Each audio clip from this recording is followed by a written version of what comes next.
हीरा का कहीं पता न चला और दिन गुजरते जाते थे। होरी से जहां तक दौड़ धूप हो सकी की, फिर हार कर बैठ रहा। खेती बाड़ी की भी फिक्र करनी थी। अकेला आदमी क्या क्या करता। और अब अपनी खेती से ज्यादा फिक्र थी पुनिया की खेती की।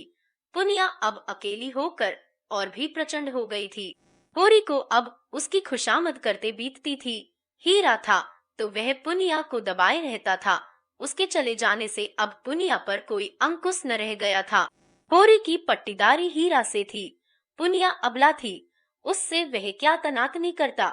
और पुनिया उसके स्वभाव से परिचित थी और उसकी सज्जनता का उसे खूब दंड देती थी।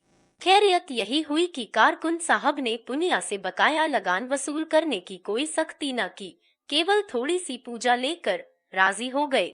नहीं, होरी अपनी बकाया के साथ उसकी बकाया चुकाने के लिए भी कर्ज लेने को तैयार था। सावन में धान की रुपाई की ऐसी धूम रही कि मजूर न मिले और होरी अपने खेतों में धान न रोप सका। लेकिन पुनिया के खेतों में कैसे न रुपाई होती। होरी ने पहर रात रात तक काम करके उसके धान रोपे। अब होरी ही तो उसका रक्षक है, अगर पुनिया को कोई कष्ट हुआ तो दुनिया उसी को तो हंसेगी। नतीजा यह हुआ कि होरी को खरीफ फसल में बहुत थोड़ा अनाज मिला और पुनिया के बखार में धान रखने की जगह न रही। होरी और धनिया में उस दिन से बराबर मनमुटाव चला आता था। गोबर से भी होरी की बोलचाल बंद थी। माँ बेटे ने मिलकर जैसे उसका बहिष्कार कर दिया था। अपने घर में परदेशी बना हुआ था। दो नावों पर सवार होने वालों की जो दुर्गति होती है, वही उसकी हो रही थी। गांव में भी अब उसका उतना आदर न था। धनिया ने अपने साहस से स्त्रियों का ही नहीं, पुरुषों का नेतृत्व भी प्राप्त कर लिया था। महीनों तक आसपास के इलाकों में कांड की खूब चर्चा रही, यहाँ तक कि वह अलौकिक रूप तक धारण करता जाता था। धनिया नाम है उसका जी, भवानी का इष्ट है उसे। दारोगा जी ने ज्यों ही उसके आदमी के हाथ में हथकड़ी डाली की धनिया ने भवानी का सुमिरन किया, भवानी उसके सिर आ गई। फिर तो उसमें इतनी शिक्त आ गई कि उसने एक झटके में पति की हथकड़ी तोड़ डाली और दारोगा की मूछें पकड़कर उखाड़ ली। फिर उसकी छाती पर चढ़ बैठी। दारोगा ने जब बहुत मानता की तब जाकर उसे छोड़ा। कुछ दिन तक तो लोग धनिया के दर्शनों को आते रहे। वह बात अब पुरानी पड़ गई थी, लेकिन गांव में धनिया का सम्मान बहुत बढ़ गया। उसमें अद्भुत साहस है और समय पड़ने पर वह मर्दों के भी कान काट सकती है। मगर धीरे धीरे धनिया में एक परिवर्तन हो रहा था। होरी को पुनिया की खेती में लगे देखकर भी वह कुछ न बोलती थी। और यह इसलिए नहीं कि वह होरी से विरक्त हो गई थी, बल्कि इसलिए कि पुनिया पर अब उसे भी दया आती थी। हीरा का घर से भाग जाना उसकी प्रतिशोध भावना की तुष्टि के लिए काफी था। इसी बीच में होरी को ज्वर आने लगा। फसली बुखार फैला था ही। होरी उसके चपेट में आ गया और कई साल के बाद जो ज्वर आया तो उसने सारी बकाया चुका ली। 1 महीने तक होरी खाट पर पड़ा रहा। इस बीमारी ने होरी को तो कुचल डाला ही, पर धनिया पर भी विजय पा गई। पति जब मर रहा है तो उससे कैसा बैर। ऐसी दशा में तो बैरियों से भी बैर नहीं रहता। वह तो अपना पति है। लाख बुरा हो, पर उसी के साथ जीवन के 25 साल कटे हैं। सुख किया है तो उसी के साथ, दुख भोगा है तो उसी के साथ। अब तो चाहे वह अच्छा है या बुरा, अपना है। दाढ़ीजार ने मुझे सबके सामने मारा, सारे गांव के सामने मेरा पानी उतार लिया, लेकिन तब से कितना लज्जित है कि सीधे ताकता नहीं। खाने आता है तो सिर झुकाए खाकर उठ जाता है, डरता रहता है कि मैं कुछ कह न बैठूं। होरी जब अच्छा हुआ तो पति पत्नी में मेल हो गया था। एक दिन धनिया ने कहा, तुम्हें इतना गुस्सा कैसे आ गया? मुझे तो तुम्हारे ऊपर कितना ही गुस्सा आए मगर हाथ न उठाऊंगी। होरी लजाता हुआ बोला, अब उसकी चर्चा न कर धनिया, अब मेरे ऊपर कोई भूत सवार था। इसका मुझे कितना दुख हुआ है वह मैं ही जानता हूँ। जब जो मैं भी उस क्रोध में डूबी होती इजाजत तो क्या मैं रोने के लिए बैठा रहता। मेरी लाश भी तेरे साथ चिता पर जाती। जज अच्छा चुप रहो, बेबात की बात मत बको। जज गाय गई सो गई, मेरे सिर पर एक विपत्ति डाल गई। पुनिया की फिक्र मुझे मारे डालती है। जज इसीलिए तो कहते हैं भगवान घर का बड़ा न बनाए, छोटों को कोई नहीं हंसता, नेकी बदी सब बड़ों के सिर जाती है। ज माघ के दिन थे, मघावट लगी हुई थी, घटाटोप अंधेरा छाया हुआ था। एक तो जाड़ों की रात, दूसरे माघ की वर्षा, मौत का सा सन्नाटा छाया हुआ था। अंधेरा तक न सूझता था। होरी भोजन करके पुनिया के मटर के खेत की मेंढ पर अपनी मड़ैया में लेटा हुआ था। चाहता था शीत को भूल जाए और सो रहे, लेकिन तार तार कंबल और फटी हुई मिर्जई और शीत के झोंकों से गीली पुआल, इतने शत्रुओं के सम्मुख आने का नींद में साहस न था। आज तमाकू भी न मिला कि उसी से मन बहलाता। उपला सुलगा लाया था, पर शीत में वह भी बुझ गया। बेवाए फटे पैरों को पेट में डालकर और हाथों को जांघों के बीच में दबाकर और कंबल में मुंह छिपाकर अपनी ही गर्म सांसों से अपने को गर्म करने की चेष्टा कर रहा था। 5 साल हुए यह मिर्ज़ाई बनवाई थी। धनिया ने एक प्रकार से जबरदस्ती बनवा दी थी। वही जब एक बार काबुली से कपड़े लिए थे, जिसके पीछे कितनी सांसत हुई, कितनी गालियां खानी पड़ी। और कंबल तो उसके जन्म से भी पहले का है। बचपन में अपने बाप के साथ वह इसी में सोता था। जवानी में गोबर को लेकर इसी कंबल में उसके जाने कटे थे और बुढ़ापे में आज वही बूढ़ा कंबल उसका साथी है। पर अब वह भोजन को चबाने वाला दांत नहीं, दुखने वाला दांत है। जीवन में ऐसा तो कोई दिन ही नहीं आया कि लगान और महाजन को देकर कभी कुछ बचा हो, और बैठे बैठाई यह एक नया जंजाल पड़ गया। न करो तो दुनिया हंसे, करो तो यह संशय बना रहे कि लोग क्या कहते हैं। सब यह समझते हैं कि वह दुनिया को लूट लेता है, उसकी सारी उपज घर में भर लेता है। एहसान तो क्या होगा, उल्टा कलंक लग रहा है। और उधर भोला कई बेर याद दिला चुके हैं कि कहीं कोई सगाई का डौल करो, अब काम नहीं चलता। शोभा उससे कई बार कह चुका है कि पुनिया के विचार उसकी ओर से अच्छे नहीं हैं। न हो, पुनिया की गृहस्थी तो उसे संभालनी ही पड़ेगी, चाहे हंसकर संभाले या रोकर। धनिया का दिल भी अभी तक साफ नहीं हुआ, अभी तक उसके मन में मलाल बना हुआ है। मुझे सब आदमियों के सामने उसको मारना न चाहिए था, जिसके साथ 25 साल गुजर गए, उसे मारना, और सारे गांव के सामने मेरी नीचता थी। लेकिन धनिया ने भी तो मेरी आबरू उतारने में कोई कसर नहीं छोड़ी। मेरे सामने से कैसा कतरा कर निकल जाती है, जैसे कभी की जान पहचान ही नहीं। कोई बात कहनी होती है तो सोना या रूपा से कहलाती है। देखता हूँ उसकी साड़ी फट गई है, मगर कल मुझसे कहा भी तो सोना की साड़ी के लिए अपनी साड़ी का नाम तक न लिया। सोना की साड़ी अभी 2-1 महीने थेगलियां लगाकर चल सकती है, उसकी साड़ी तुम्हारे पेवंदों के बिल्कुल कथरी हो गई है। और फिर मैं ही कौन उसका मनुहार कर रहा हूँ। अगर मैं ही उसके मन की 2-4 बातें करता रहता तो कौन छोटा हो जाता। यही तो होता, वह थोड़ा सा अदरवान कराती, 2-4 लगने वाली बात कहती तो क्या मुझे चोट लग जाती। लेकिन मैं बुढ़ा होकर भी उल्लू बना रह गया। वह तो कहो इस बीमारी ने आकर उसे नर्म कर दिया, नहीं जाने कब तक मुंह फुलाए रहती। और आज उन दोनों में जो बातें हुई थी, वह मानो भूखे का भोजन थी। वह दिल से बोली थी और होरी गदगद हो गया था। उसके जी में आया उसके पैरों पर सिर रख दे और कहे, मैंने तुझे मारा है तो ले, मैं सिर झुकाए लेता हूँ, जितना चाहे मार ले, जितनी गालियां देना चाहे दे ले। सहसा उसे मंडरैया के सामने चूड़ियों की झनकार सुनाई दी। उसने कान लगाकर सुना। हाँ, कोई है, पटवारी की लड़की होगी, चाहे पंडित की घरवाली हो, मटर उखाड़ने आई होगी। न जाने क्यों इन लोगों की नीयत इतनी खोटी है। सारे गांव से अच्छा पहनते हैं, सारे गांव से अच्छा खाते हैं, घर में हजारों रुपए गड़े हैं, लेन देन करते हैं, ड्योढ़ी सवाई चलाते हैं, घूस लेते हैं, दस्तूरी लेते हैं, एक न एक मामला खड़ा करके हमासुमा को पीसते रहते हैं। फिर भी नियत का यह हाल, और बाप जैसा होगा वैसी ही संतान भी होगी। और आप नहीं आते, औरतों को भेजते हैं। अभी उठकर हाथ पकड़ लूं तो क्या पानी रह जाए। नीच कहने को नीच है, जो ऊंचे हैं उनका मन तो और नीचा है।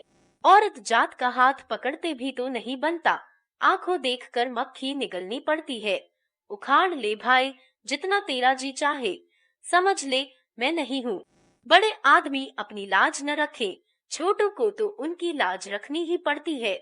मगर नहीं, यह तो धनिया है, पुकार रही है। धनिया ने पुकारा, सो गए कि जागते हो।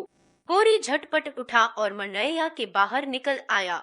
आज मालूम होता है देवी प्रसन्न हो गई, उसे वरदान देने आई है। इसके साथ ही इस बादल बूंदी और जाड़े पाले में इतनी रात गए, उसका आना शंकाप्रद भी था। जरूर कोई न कोई बात हुई है। बोला, ठंडी के मारे नींद भी आती है। तू इस जाड़े पाले में कैसे आई? कुशल तो है? जहाँ सब कुशल है। जर को भेजकर मुझे क्यों नहीं बुलवा लिया? जनिया ने कोई उत्तर न दिया। मन्नैया में आकर पुआल पर बैठती हुई बोली, गोबर ने तो मुंह में कालिख लगा दी। उसकी करनी क्या पूछते हो?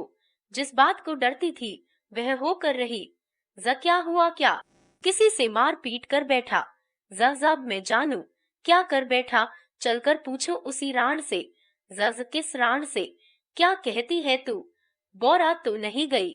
जहाँ बोरा क्यों न जाऊंगी, बात ही ऐसी हुई है कि छाती दुगुनी हो जाए।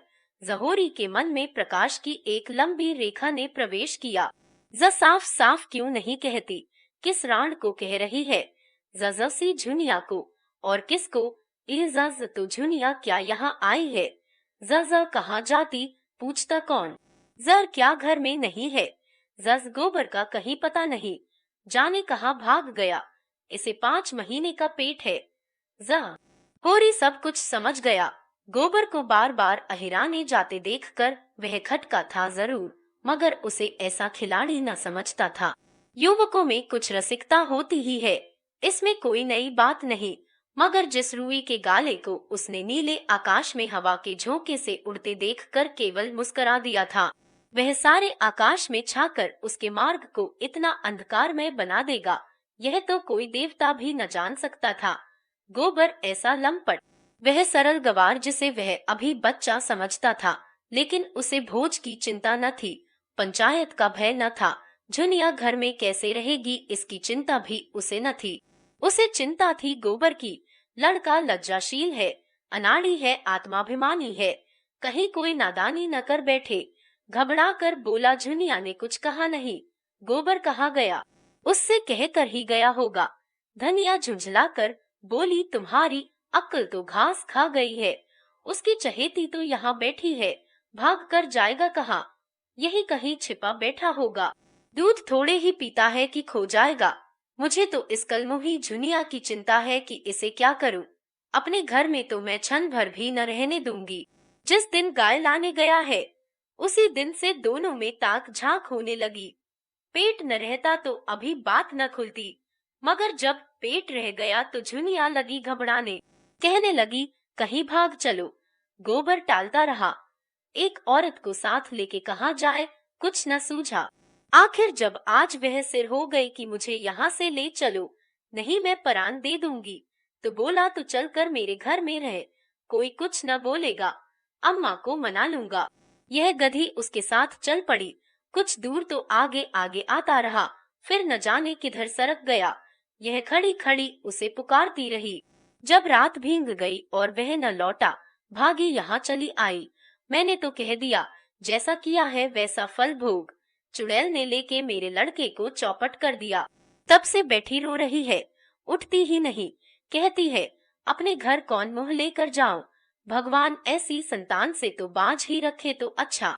सवेरा होते होते सारे गांव में काव काव मच जाएगी। ऐसा जी होता है माहुर खा लूं। मैं तुमसे कहे देती हूँ, मैं अपने घर में न रखूंगी। गोबर को रखना हो अपने सिर पर रखे। मेरे घर में ऐसी छत्तीसियों के लिए जगह नहीं है, और अगर तुम बीच में बोले तो फिर या तो तुम ही रहोगे या मैं ही रहूंगी। होरी बोला, तुझसे बना नहीं, उसे घर में आने ही न देना चाहिए था। सब कुछ कह के हार गई, टलती ही नहीं, धरना दिए बैठी है। अच्छा चल, देखो कैसे नहीं उठती, घसीट कर बाहर निकाल दूंगा। दाढ़ी जार भोला सब कुछ देख रहा था, पर चुप्पी साधे बैठा रहा। बाप भी ऐसे बेहिया होते हैं। वे क्या जानता था इनके बीच में क्या खिचड़ी पक रही है।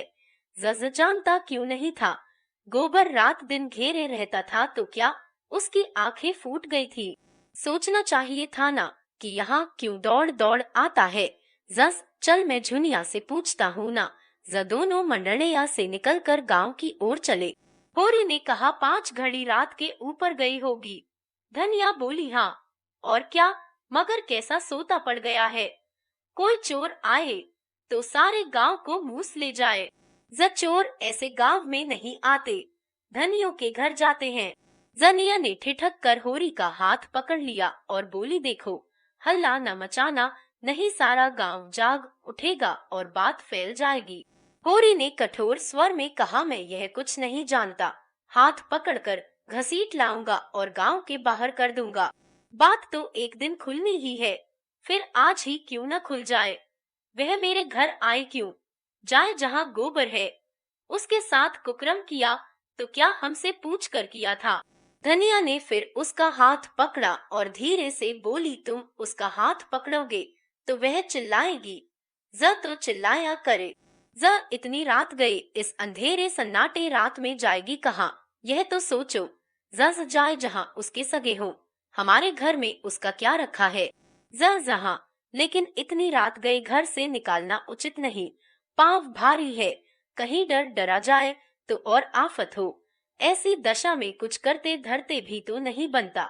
ज में क्या करना है, मरे या जिए, जहाँ चाहे जाए, क्यों अपने मुंह में कालिख लगाऊं। मैं तो गोबर को भी निकाल बाहर करूंगा। जनिया ने गंभीर चिंता से कहा कालिख जो लगनी थी वह तो अब लग चुकी, वह अब जीते जी नहीं छूट सकती। गोबर ने नौका डुबा दी। गोबर ने नहीं डुबाई, इसी ने। वह तो बच्चा था, इसके पंजे में आ गया। जज किसी ने डुबाई, अब तो डूब गई। ज दोनों द्वार के सामने पहुंच गए। सहसा धनिया ने होरी के गले में हाथ डालकर कहा देखो तुम्हें मेरी सौंह, उस पर हाथ न उठाना, वह तो आप ही रो रही है। भाग की खोटी न होती तो यह दिन ही क्यों आता। होरी की आंखें आर्द्र हो गई। धनिया का यह मात्र स्नेह उस अंधेरे में भी जैसे दीपक के समान उसकी चिंता जर्जर आकृति को शोभा प्रदान करने लगा। दोनों ही के हृदय में जैसे अतीत यौवन सचेत हो उठा। होरी को इस वीत यौवना में भी वही कोमल हृदय बालिका नजर आई जिसने 25 साल पहले उसके जीवन में प्रवेश किया था। उस आलिंगन में कितना अथाह वात्सल्य था जो सारे कलंक, सारी बाधाओं और सारी मूलबद्ध परंपराओं को अपने अंदर समेटे लेता था। दोनों ने द्वार पर आकर किवाड़ों के दराज से अंदर झांका। दीवट पर तेल की कुप्पी जल रही थी और उसके मध्यम प्रकाश में झुनिया घुटने पर सिर रखे द्वार की ओर मुंह किए अंधकार में उस आनंद को खोज रही थी जो एक क्षण पहले अपनी मोहिनी छवि दिखाकर विलीन हो गया था। वह आफत की मारी व्यंग बाणों से आहत और जीवन के आघातों से व्यथित किसी वृक्ष की छांव खोजती फिरती थी और उसे एक भवन मिल गया था जिसके आश्रय में वह अपने को सुरक्षित और सुखी समझ रही थी। पर आज वह भवन अपना सारा सुख विलास लिए अलादीन के राजमहल की भांति गायब हो गया था और भविष्य एक विकराल दानव के समान उसे निगल जाने को खड़ा था। एकाएक द्वार खुलते और होरी को आते देखकर वह भय से कांपती हुई उठी और होरी के पैरों पर गिरकर रोती हुई बोली दादा, अब तुम्हारे सिवाय मुझे दूसरा ठौर नहीं है, चाहे मारो चाहे काटो, लेकिन अपने द्वार से दुरदुराओ मत। होरी ने झुककर उसकी पीठ पर हाथ फेरते हुए प्यार भरे स्वर में कहा डर मत बेटी, डर मत, तेरा घर है, तेरा द्वार है, तेरे हम हैं, आराम से रहे। जैसी तू भोला की बेटी है वैसी ही मेरी बेटी है। जब तक हम जीते हैं किसी बात की चिंता मत कर, हमारे रहते कोई तुझे तिरछी आंखों न देख सकेगा। भोज भात जो लगेगा वह हम सब दे लेंगे, तू खातिर जमा रख। झुनिया सांत्वना पाकर और भी होरी के पैरों से चिमट गई और बोली दादा अब तुम ही मेरे बाप हो और अम्मा तुम ही मेरी माँ हो। मैं अनाथ हूँ, मुझे शरण दो, नहीं मेरे काका और भाई मुझे कच्चा ही खा जाएंगे। धनिया अपनी करुणा के आवेश को अब न रोक सकी, बोली तू चल घर में बैठ, मैं देख लूंगी काका और भैया को। संसार में उन्हीं का राज नहीं है, बहुत करेंगे, अपने गहने ले लेंगे, फेंक देना उतार कर। अभी जरा देर पहले धनिया ने क्रोध के आवेश में झुनिया को उल्टा और कलंकिनी और कलमुही न जाने क्या क्या कह डाला था। झाड़ू मारकर घर से निकालने जा रही थी। अब जो झुनिया ने स्नेह, क्षमा और आश्वासन से भरे यह वाक्य सुने तो होरी के पांव छोड़कर धनिया के पांव से लिपट गई। और वही साध्वी जिसने होरी के सिवा किसी पुरुष को आंख भर कर देखा भी न था, इस पापिष्ठा को गले लगाए उसके आंसू पोंछ रही थी और उसके त्रस्त हृदय को अपने कोमल शब्दों से शांत कर रही थी, जैसे कोई चिड़िया अपने बच्चे को परों में छिपाए बैठी हो। होरी ने धनिया को संकेत किया कि इसे कुछ खिला पिला दे और झुनिया से पूछा, क्यों बेटी, तुझे कुछ मालूम है? गोबर किधर गया? झुनिया ने सिसकते हुए कहा, मुझसे तो कुछ नहीं कहा, मेरे कारण तुम्हारे ऊपर। यह कहते कहते उसकी आवाज आंसुओं में डूब गई। होरी अपनी व्याकुलता न छिपा सका। जब तूने आज उसे देखा तो कुछ दुखी था। जजा बातें तो हंस हंस कर रहे थे, मन का हाल भगवान जाने। जज तेरा मन क्या कहता है गांव में ही कि कहीं बाहर चला गया? जज मुझे तो शंका होती है, कहीं बाहर चले गए हैं। जज यही मेरा मन भी कहता है। कैसी नादानी की, हम उसके दुश्मन थोड़े ही थे। जब भली या बुरी एक बात हो गई तो उसे निभानी पड़ती है। इस तरह भागकर तो उसने हमारी जान आफत में डाल दी। धनिया ने झुनिया का हाथ पकड़कर अंदर ले जाते हुए कहा, कायर कहीं का, जिसकी बाह पकड़ी उसका निबाह करना चाहिए कि मुंह में कालिख लगाकर भाग जाना चाहिए। अब जो आए तो घर में बैठने न दो। होरी वहीं पुआल में लेटा। गोबर कहाँ गया? यह प्रश्न उसके हृदयाकाश में किसी पक्षी की भांति मंडराने लगा।